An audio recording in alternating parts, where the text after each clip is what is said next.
Okay. Beta. I'm gonna show y'all boys where I'm from, man. I'm from that. Yep. Oh man. All right, bet.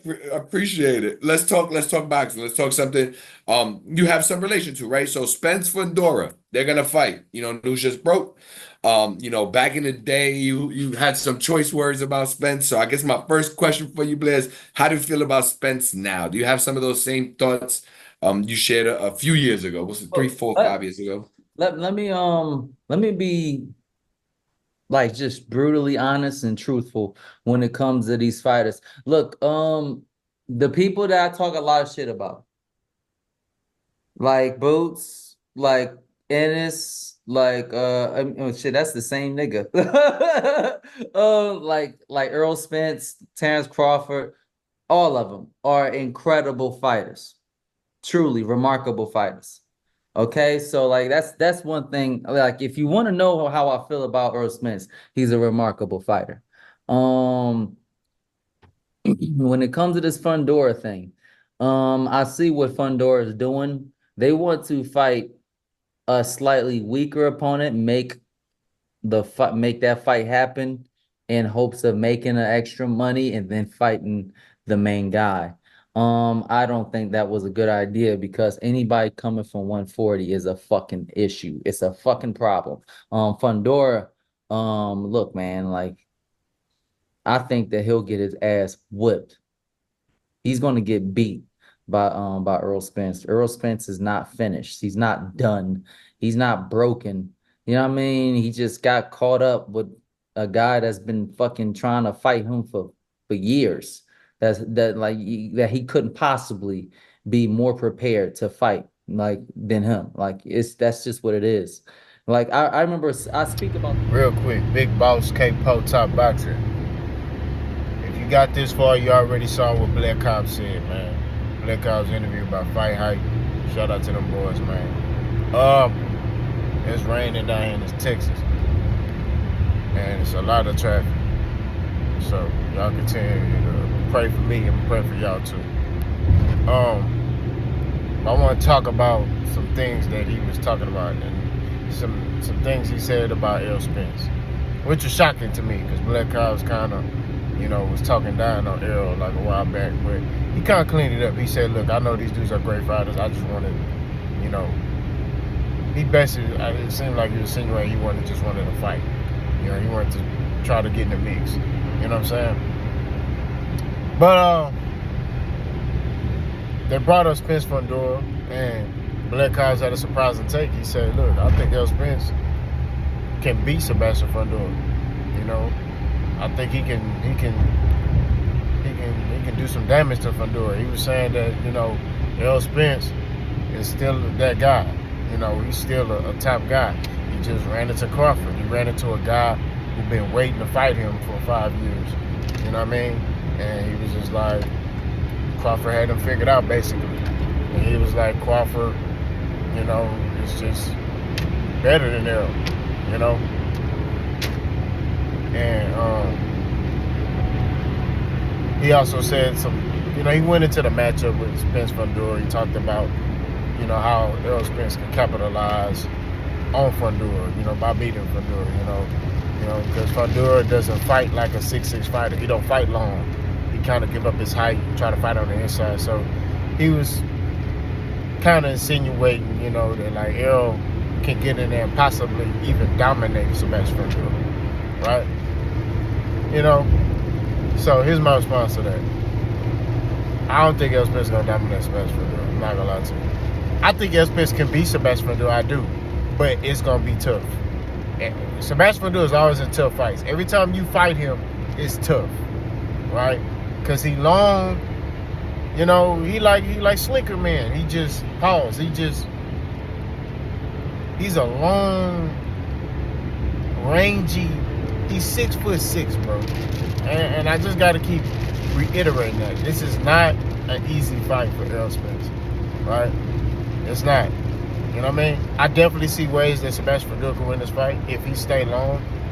But if Sebastian Fundora gets baited into, an inside fight, that favors Errol Spence. You know what I'm saying?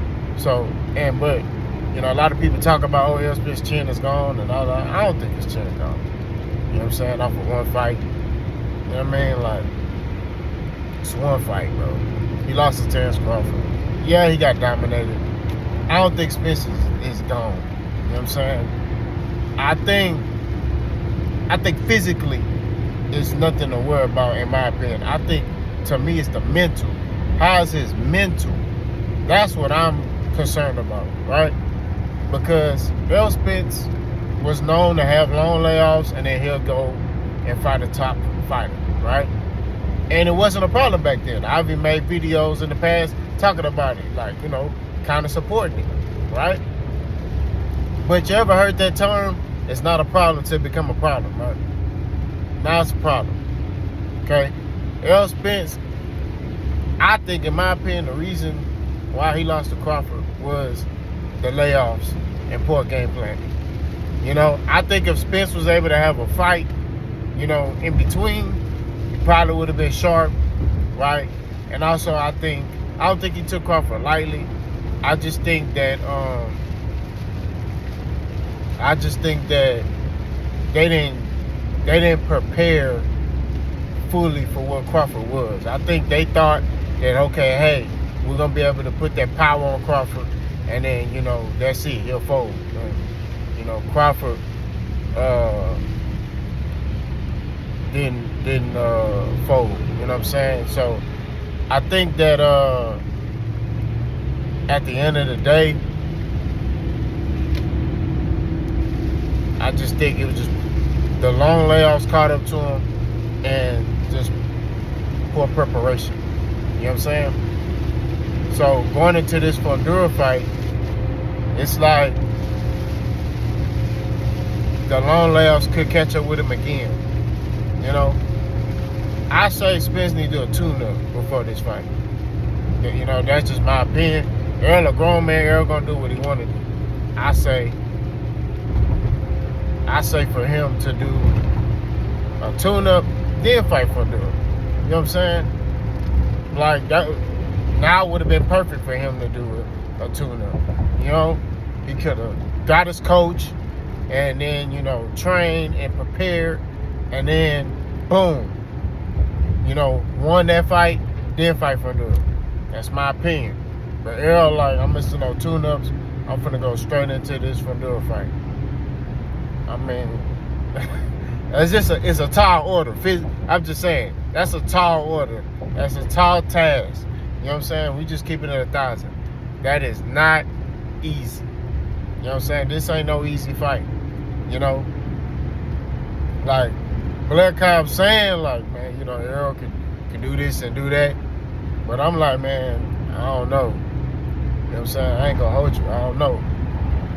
You know? I think Errol need a tune-up, man.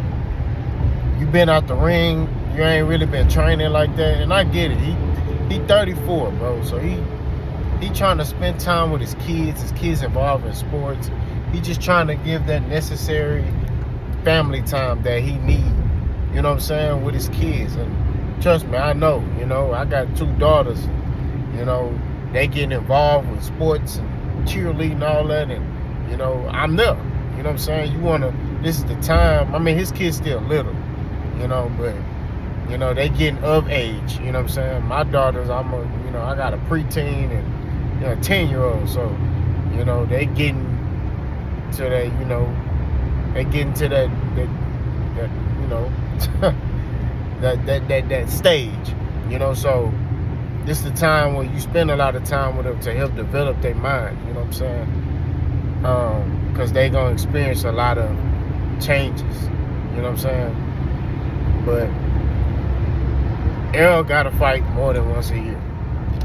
I feel the same way about Crawford. I'm not gonna lie to you. They both got to fight more than once a year. This whole once a year thing is dry. I'm not gonna lie to you. You know, I think that's why Crawford looked how he looked in the Madrimov fight. You know, everybody was talking about, oh, Crawford looked dominant. No, he didn't. That man looked average in that fight, and that's why he looked how he looked. If Crawford fought more, he wouldn't have looked how. I think Crawford could have possibly dominated Madrimov, like stopped him, if he would have fought more. You see what I'm saying? Like, he fight once a year. He'll fight, and then it's like, see you next year. So Crawford fight in the beginning of the year, won't see me again until 2026. It's like, bro, come on, man. Like, we want to see Crawford fight twice a year. I get it. Like, Crawford got more kids, so a lot of his kids are older. So I get it. He trying to spend that dad time with his kids. But at the same time, you can fight the beginning of the year and fight the end of the year. In the middle of the year, you can spend that time with your kids. The summertime, they're out of school, stuff like that. But I don't know. I just think that what's killing fighters now is layoffs. But y'all let me know what y'all think about what Blair Cobbs said. I partially disagree with him, but we'll see. Y'all let me know. Boss gone.